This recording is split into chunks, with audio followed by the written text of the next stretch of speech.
This 16-year-old is still riding in a car seat. Doctors have never seen anything like it, and neither have you. Bob Brown with a little girl who could give the world the key to eternal youth.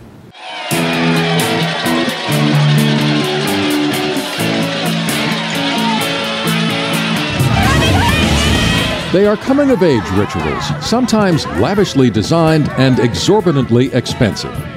We call them Sweet 16 parties. These were documented by MTV. Elaborate or simple, they're meant to represent turning points in life. A 16th birthday, once reached, always remembered. This year, Brooke Greenberg reached that milestone. She turned 16 years old in January, although she has remained the size of an infant. And some scientists believe there is no one else on Earth like her, because Brooke has not aged like the rest of us. We're dealing with, does she actually have something, a secret, that could help? Why doesn't she age? Is she the fountain of youth? She loves to shop, just like a woman. When this 16-year-old goes on a shopping trip, she goes in a stroller with her mother, Melanie Greenberg. The young woman walking with them is Carly Greenberg, Brooke's younger sister. The fact that Brooke is in her mid-teens is so mind-boggling. Say hi. Hi.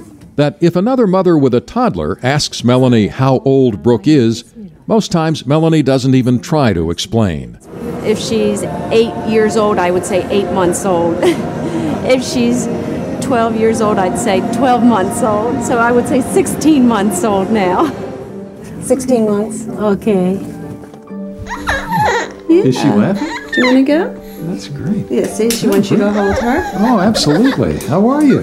Brooke was laughing and seemed light as a feather when I lifted her. She's weighed around 14 or 15 pounds since she was 5 years old.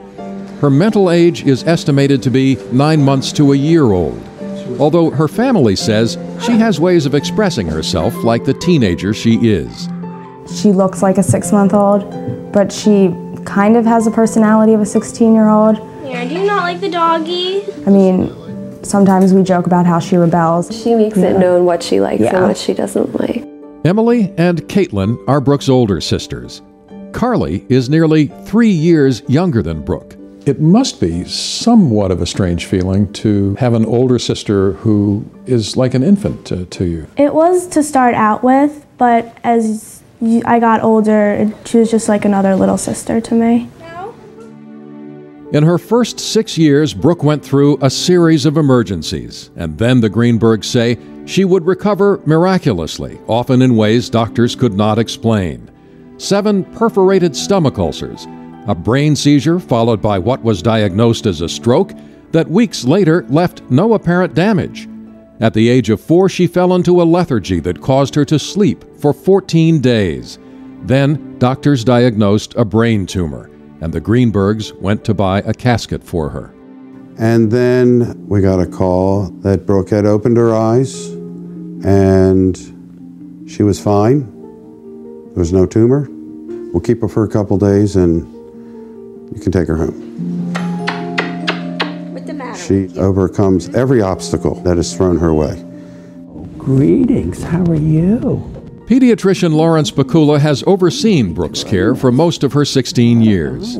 Is she unique in medical history from what you know? As far as I know, the best known names in medicine, in their experience, which was pretty much a worldwide kind of experience, none of them had seen anyone who matched up to Brooke. One of the things Brooke loves most is movement, the kind Carly helps provide, steering her through the house on an ottoman. Brooke has a caretaker during daytime hours, but the family's schedule revolves around her. This girl, once described as frozen in time. Her hair and her nails are the only 2 things that grow. She has pajamas and outfits that are 10 or 12 years old. The Greenbergs take no vacations, have few nights out, and involve Brooke in as many family activities as possible. To go to a swimming pool, belong to a summer club. We tried all those things and it's lacking something, and it's lacking that Brooke's not there. We're not a family without Brooke. Ready? Come on, let's go. We're going to take her to get her driver's license next week. In fact, she still rides in an infant seat at the age when other young women are getting a driver's license. She'll never play softball. Okay? She'll never get married. She does go to school, a Baltimore County public school called Ridge Ruxton, dedicated to special education. Based on her age, she would be a junior in high school. Good morning. Jewel Adile, one of Brooke's teachers, says she wonders sometimes what Brooke is thinking or perceiving. Look, watch.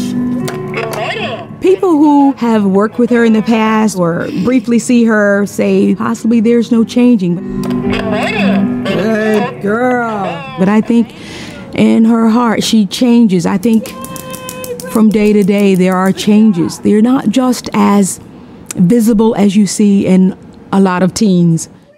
The fact that whatever changes occur are so difficult to see is exactly what makes Brooke so important to science. The rest of us are destined to go through this subtle but momentous process of physical change as we grow older.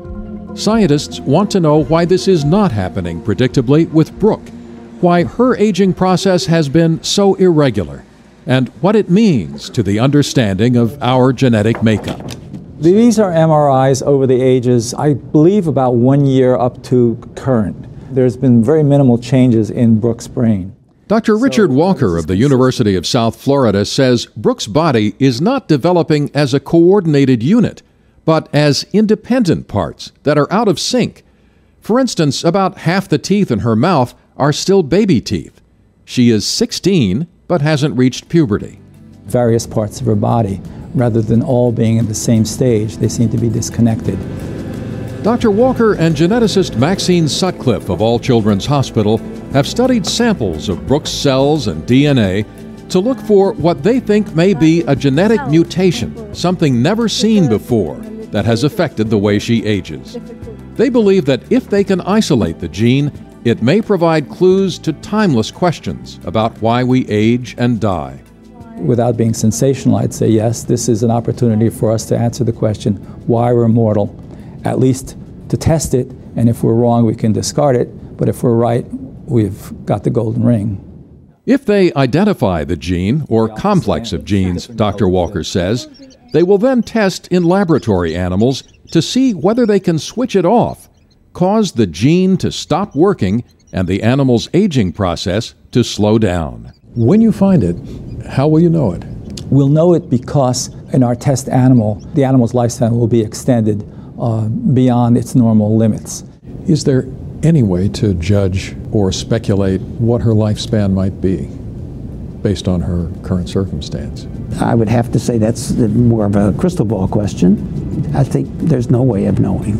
And Carly's in that puka. The visual evidence of that unpredictable future is always there in the family pictures, photographs in which everyone but Brooke is aging. How do you manage to categorize these? Carly is the key. She's in a lot of the pictures, and you can see her face change. The Greenbergs, too, are fascinated by the prospects of whatever scientific breakthrough may stem from this 16-year-old, whose own life is governed by the most basic elements: food and shelter, a family's love, and their ability to see in her far more than meets the eye. And you've come to terms with the idea that she might never grow up. We love her just the way she is. We don't want to change her. What if Brooke holds the secret to aging? We'd like to find out. We'd like to help people. When people ask you, is everybody's here for a reason? Maybe this is why Brooke is here.